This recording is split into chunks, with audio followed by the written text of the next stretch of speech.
Story 1. The Midnight Diner. Thomas Reed had always found solace in the open road. It was his escape, a reprieve from a past he couldn't outrun. Tonight, he was on his way to a job interview that could be his fresh start. But as the clock ticked past midnight and the gas gauge neared empty, the miles of desolate road stretched endlessly before him. When the glowing red sign of Maddie's Diner appeared through the mist, it felt like a lifeline. The sign flickered weakly, the M cutting out intermittently. Thomas pulled into the gravel lot, the oppressive silence outside making the hum of his engine sound unnaturally loud. Stepping inside, he was greeted by a mix of stale grease and mildew. The diner was trapped in another time with cracked leather booths, a jukebox emitting faint static, and a menu board smudged with fingerprints. The air was thick, as if the place had been holding its breath for years. Behind the counter stood a waitress. Her name tag read Lori, but her expression was unsettlingly vacant. She smiled, but her eyes didn't move. Thomas ordered coffee to shake off his growing unease, his fingers drumming nervously against the counter. As he sipped the bitter brew, he noticed a man sitting in a shadowed corner booth. The man's face was obscured, but his movements seemed off. Every so often, the figure's head twitched unnaturally, as if he were glitching in and out of reality. The whispers began as Thomas reached for the creamer. Soft at first, like the wind slipping through cracks. But as he strained to listen, the words became clearer. Turn around, not safe. Leave. His pulse quickened. He spun to look behind him, but the diner was empty aside from the waitress and the shadowy man. Lori was staring now, her vacant smile gone, replaced by a look of quiet dread. "What did you say?" Thomas asked, his voice tight. "I didn't say anything," Lori replied. Her voice was too calm, too rehearsed. The whispers returned, louder this time, overlapping like a chaotic chorus. He realized with horror that they were coming from the booth he'd just passed. A greasy handprint smeared across the table wasn't there before, and the air around it seemed to shimmer. Thomas tried to leave, but the front door wouldn't budge. Panic set in as he tugged at the handle, the whispers growing deafening. He turned back to see the man in the booth staring at him now, his face pallid and sunken. The man raised a shaking hand, pointing to the hallway leading to the restrooms. "Don't go there," the whispers warned, but Thomas felt pulled, as though invisible strings guided his feet. The hallway was impossibly long, the fluorescent light flickering ominously. As he reached the restroom door, a heavy sense of dread washed over him. The whispers now sounded like screams echoing from the other side.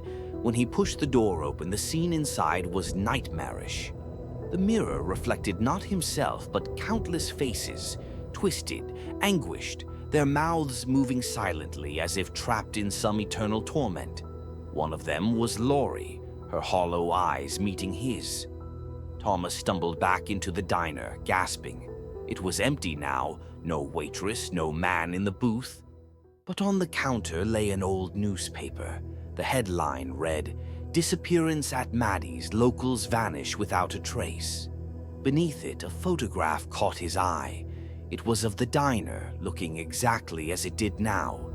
But in the background, seated at the counter, was someone he couldn't mistake. Himself. The whispers returned one last time, merging into a singular voice. "Welcome to Maddie's, Thomas. Stay a while." As he backed away in horror, the diner seemed to come alive, the walls pulsating like a living creature. The last thing he saw was Lori's reflection in the cracked window, her smile wider than it should have been. Story 2. The Restroom Trap. Mia's road trip had been uneventful until the gas station. She regretted stopping the moment she stepped inside. The restroom smelled faintly of mildew, and the single dim light flickered above her. As she washed her hands, the sound of footsteps echoed from the main store. They were heavy, deliberate, and grew louder, She froze when she heard the door creak open. A shadow stretched across the cracked tiles. Mia ducked into a stall, her heart pounding as the steps entered the room.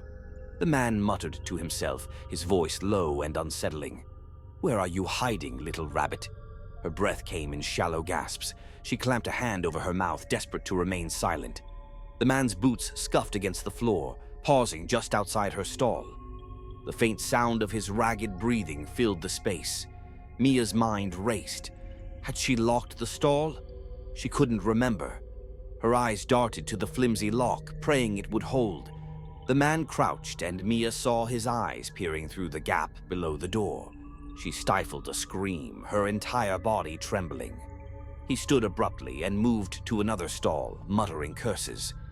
Mia took the chance to inch her phone from her pocket, but her clammy hands fumbled, and it slipped to the floor. The man spun around at the noise. Mia's instincts kicked in.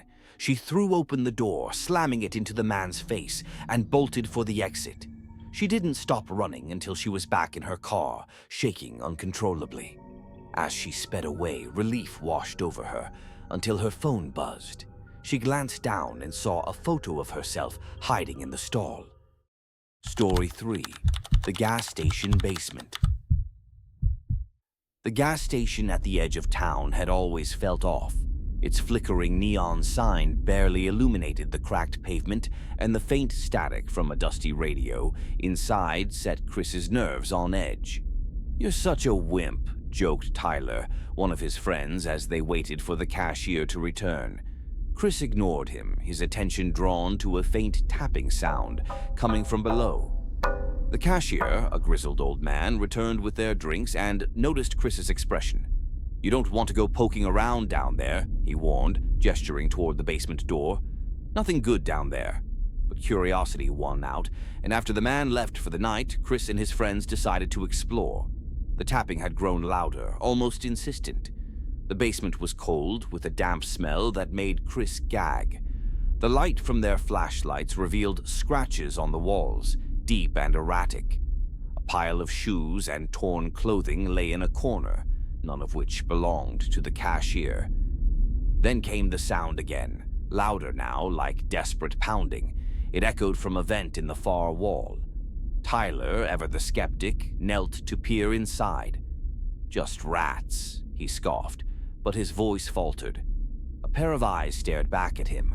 The tapping turned to frantic banging. Chris grabbed Tyler, yelling that they needed to leave.